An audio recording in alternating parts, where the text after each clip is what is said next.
Et tiens-toi bien Sergio, ce mec-là, il me tend un billet de 20 balles. Je lui rends 1 euro au lieu de 1,50 €. Je l'ai enfumé total. Quel gros bouffon. Oh, j'ai un appel. Agence de voyage Solidaire, Steven à votre service, j'écoute. Oui, mon cher monsieur, je vous contacte aujourd'hui car je souhaiterais organiser une petite escapade romantique pour ma petite Dulcinée, ma tendre et chère Monique, afin de célébrer comme il se doit nos 13 mois de concubinage. Alors mon bon monsieur, vous êtes pile au bon endroit. Hôtel étoilé, camping sous un ciel étoilé, vue sur la mer, vue sur la montagne, on a tout en stock pour que vous puissiez combler en tout bien, tout honneur, l'élu de votre cœur. Ouais, merci. Vous me proposez quoi du coup? Écoutez-moi bien, pour seulement 1999 €, je vous propose une grande balade à sac à dos autour d'un lac, si madame aime l'aventure, bien sûr. Et j'allais t'oublier, dans un lieu à couper le souffle, évidemment. D'accord, ça me semble tout de même un peu cher. Qu'est-ce qui est compris pour ces 1999 €? Nous fournissons bien évidemment le lac, la balade, mais le sac à dos est en option au prix de 99 €. Mais le rêve, lui, il n'a pas de prix, monsieur. J'ai failli me faire rouler dans le fumier par ce bonimenteur. Et merde, j'ai failli me le faire, Sergio, ce pigeon. Je vais faire quelques recherches sur l'internet pour me renseigner avant de me faire plumer par le prochain escroc du voyage. Tiens, Johan Barjot a encore sorti une vidéo puante, voyager pas cher. Bon, je l'aime pas trop, mais au moins c'est gratuit. Ça n'empêchera pas de laisser mon pouce rouge. Voyons voir ce qu'il va bafouiller encore une fois. Les amis, dans cette vidéo, je vais vous donner quelques conseils pour voyager pas cher. Bon, déjà, premier conseil, évitez de passer par les agences de voyage puisqu'elles vont nécessairement vous faire payer la prestation de service avec tout le côté conseil et organisation. Mince, il a déjà raison. Du coup, organiser soi-même son voyage coûtera forcément moins cher. Et pour ça, vous allez probablement, comme des millions de personnes, passer au crible des tas d'annonces de location de vacances sur des sites de réservation en ligne ou même utiliser des comparateurs pour trouver la meilleure offre au meilleur prix. Booking.com, Airbnb, Hotel.com, Skyscanner, Last Minute, Kayak, Rentalcar, Expedia, voyageprivé.com, etc.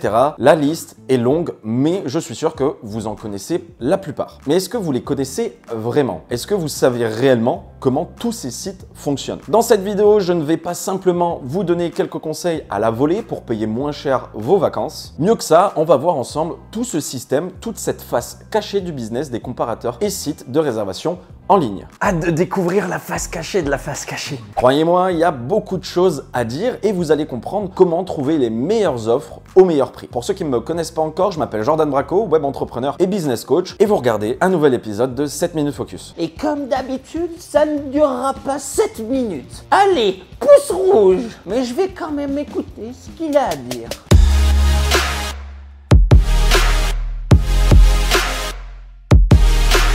Pour comprendre comment fonctionne cet immense business qui est la location de vacances en ligne, on va prendre comme exemple un mastodonte du marché, Booking.com. Créé en 1996, Booking.com est aujourd'hui le leader mondial du marché de la réservation d'hôtels. Le site compte 30 millions d'hébergements et chaque jour, ce sont plus de 1,5 million de nuitées qui sont réservées. Booking.com est traduit dans 43 langues, possède plus de 1 milliard de clients uniques, ce qui fait 1/8 de la population mondiale. Mais Booking, c'est aussi 17 000 employés et 200 bureaux répartis dans 70 pays dans le monde. Il faut savoir que plus de 90% des hôteliers en France sont référencés sur Booking.com. Et si on tient compte de la concurrence, Booking, c'est 60% de part de marché sur la réservation d'hôtels en ligne. En termes de chiffre d'affaires, Booking génère environ 12 milliards de CA annuels pour un bénéfice net d'environ 2 milliards. On peut effectivement parler d'un mastodonte, Jordan. Il a bien fait ses devoirs, le gamin, bravo. En effet, Booking.com, c'est une très grosse structure extrêmement rentable. Mais il faut savoir que pour en arriver là, Booking.com a développé des outils puissants et élargi son offre durant toutes ces années. On va voir ça plus en détail.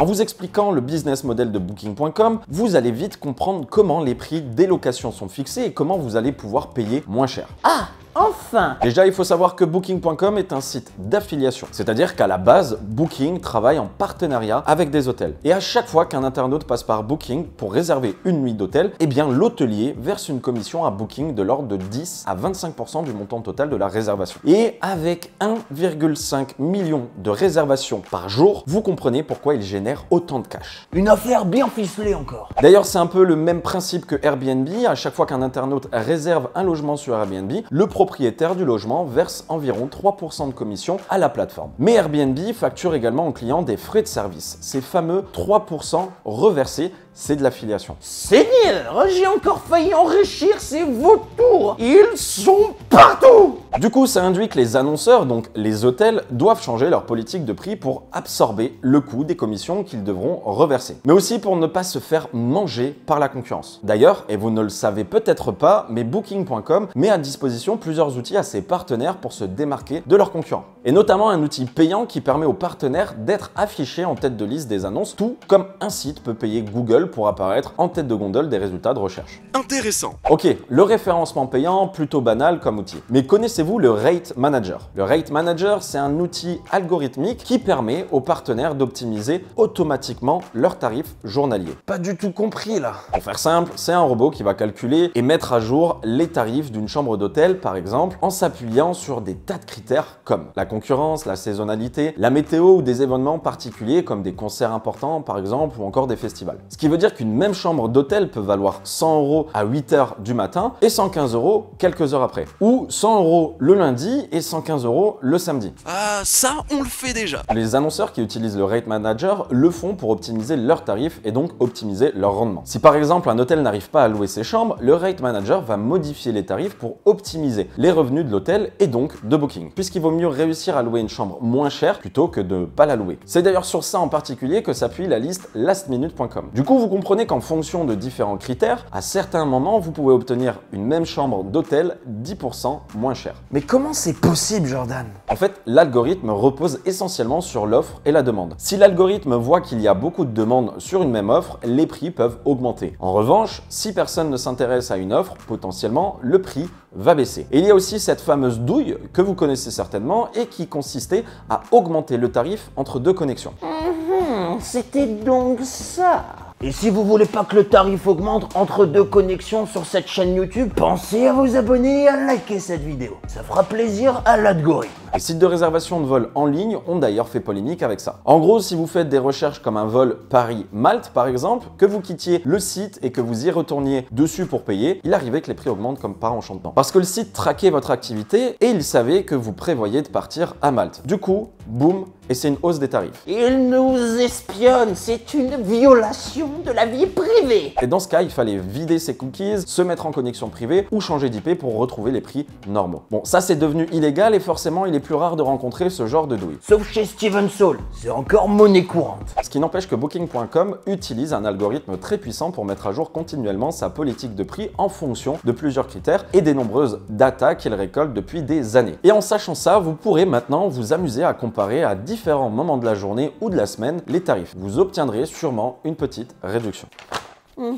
Ce qui est cool également avec Booking.com, c'est que la plateforme est en concurrence avec deux autres acteurs majeurs, à savoir Airbnb et Expedia. Autrefois, Booking ne référençait que des hôtels et ce n'est que récemment que la plateforme s'est attaquée au marché du particulier à particulier. Ce qui fait que désormais, Booking et Airbnb référencent parfois les mêmes annonces. Par conséquent, comparez toutes les plateformes. Les plateformes n'ayant pas les mêmes modes de rémunération ni les mêmes taux commissionnaires, vous trouverez certainement une même chambre d'hôtel à des prix différents. Et puisqu'on parle de développement, intéressons-nous à cette immense toile d'araignée qu'est Booking.com.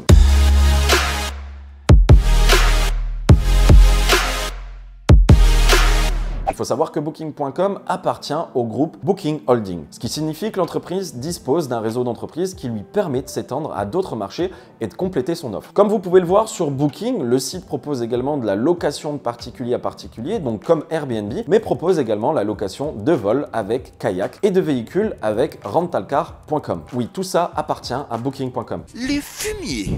Ce qui veut dire que lorsque vous vous rendez sur Kayak pour comparer les prix, vous utilisez en réalité le réseau de Booking.com. Et lorsque vous trouvez un vol, automatiquement Kayak vous propose des hébergements via Booking. Ah, Pareil pour les voitures.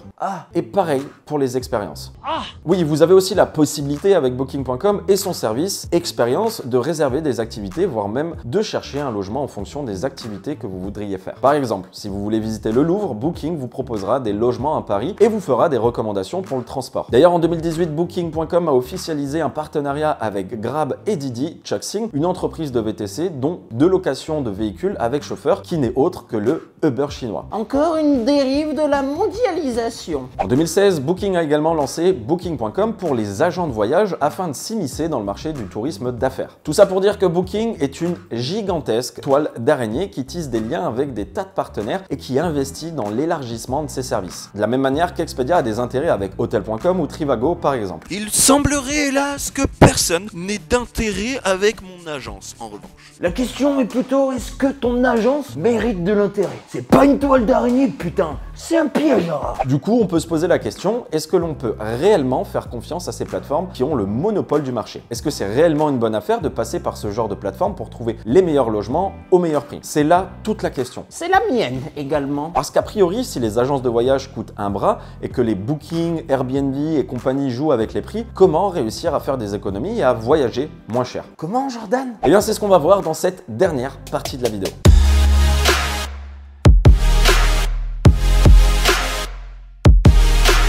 Sans nul doute, passer par ces plateformes peut valoir le coup. Comme on l'a vu, les prix fluctuent, que ce soit en fonction du moment de la réservation ou de la plateforme que vous utilisez. Bien que parfois, il n'est pas très rentable de les utiliser. On l'a vu également, la plupart des comparateurs ont des conflits d'intérêts et on se demande si comparer des vols sur Kayak, sachant que la holding est partenaire de grosses compagnies aériennes comme Lufthansa ou Air France, peut valoir le coup. Le premier conseil que je peux vous donner, c'est donc d'utiliser des métamoteurs comparatifs. Plaît-il? Un outil comme Skyscanner ou Google Flight, par exemple, peut sembler pertinent puisqu'il va comparer les comparateurs. Oui, ça fait un peu Inception. Rien compris à ce film avec la toupie là. Mais là encore, on peut se demander si c'est vraiment fiable. J'en viens à mon deuxième conseil, utilisez les comparateurs pour trouver le meilleur prix. Et après ça, rendez-vous directement sur le site de l'hôtel pour une nouvelle fois comparer. En sachant que les plateformes prennent des commissions sur les réservations, il est parfois judicieux de passer directement par le site de l'annonceur pour réserver. La démarche est un peu plus longue mais peut vraiment valoir le coup. Vous pouvez même négocier le prix directement avec l'hôtel car vous êtes tous les deux gagnants de ne pas passer par un comparateur. D'ailleurs à ce sujet, peut-être que vous ne le saviez pas, mais Booking.com propose de vous rembourser la différence si vous trouvez le même bien ou le même service moins cher ailleurs. Tiens donc, ils sont mal tombés avec moi. Pour ça, il faut vous rendre tout en bas du site, dans le pied de la page et cliquer « Nous ajustons nos tarifs ». Autre conseil dont je vous ai déjà parlé, comparez les offres à différents moments de la journée et de la semaine et toujours en utilisant la navigation privée. Avec la fluctuation régulière des prix, vous pouvez toucher moins cher un billet en patientant un petit peu. Patience et mère de sûreté. C'est la prudence, Tonio, pas la patience. T'es vraiment le roi des expressions foireuses. En chair et en os, en chaîne et en or. D'ailleurs, il existe même des robots qui traquent les plateformes pour repérer ces fluctuations et même des erreurs de prix. C'est totalement illégal, donc je ne vous le conseille pas. Aussi, il faut savoir que sur les plateformes comme Booking ou Airbnb, il est parfois plus rentable de réserver sur de longues périodes. Il est déjà arrivé qu'il soit moins coûteux de partir une semaine complète plutôt que 5-6 jours. Du coup, quand vous faites vos recherches, n'hésitez pas à comparer sur des dates différentes, quitte à réserver plus longtemps et partir avant de la fin de location. Ce n'est pas très logique, je sais, mais ça peut arriver. Ne révèle pas toutes les ficelles du métier, Jordan. S'il te plaît. Pareil, n'hésitez pas à entrer en contact avec le propriétaire directement et négocier avec lui le tarif. Surtout si vous souhaitez louer sur une longue période, plusieurs semaines et encore plus si vous louez en hors saison. Le propriétaire préférera louer moins cher et s'assurer un revenu plutôt que de ne pas réserver du tout. C'est bête, mais le culot, ça peut marcher. Oui, enfin, ne négociez pas trop non plus.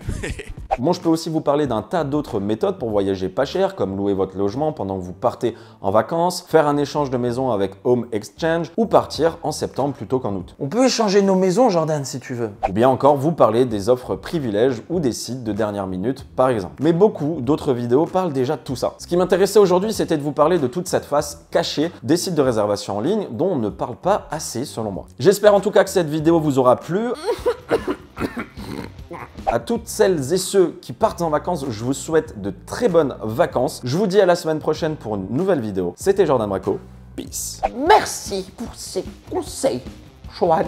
Ce fut intéressant. J'ai vu que t'as pris pas mal de notes, le furet. Ça t'a aidé, hein? Aider est un bien grand mot. Ça m'a informé, disons. Monsieur Jean-Eudes, on me dit dans l'oreillette qu'il y a une promotion immédiate de 70% sur la balade autour du lac et le sac à dos est offert pour toute réservation avant ce soir minuit. Ça m'a évité ça, en tout cas. Le coup de l'oreillette, il le fait à chaque fois, putain. Je veux bien le sac à dos offert, moi. J'en ai plus en plus. Et en tout cas, ça mérite bien un pouce rouge. Bonnes vacances, les pigeons. C'est les voisins, ça. Je les bute maintenant ou qu'est-ce que je fais là? La baston! Attends, j'ai une feuille là, faire bas les couilles. Mais connaissez-vous le Rate Manager? Je vais le refaire. Ça veut rien dire à 16h de l'après-midi. Je suis en train de me dire. Attends, putain, mais faut que je fasse la voix de Saul là. Ok. Salut, c'est Stevens. Salut, c'est Steven Saul. Puisqu'il vaut mieux réussir à. J'entends là.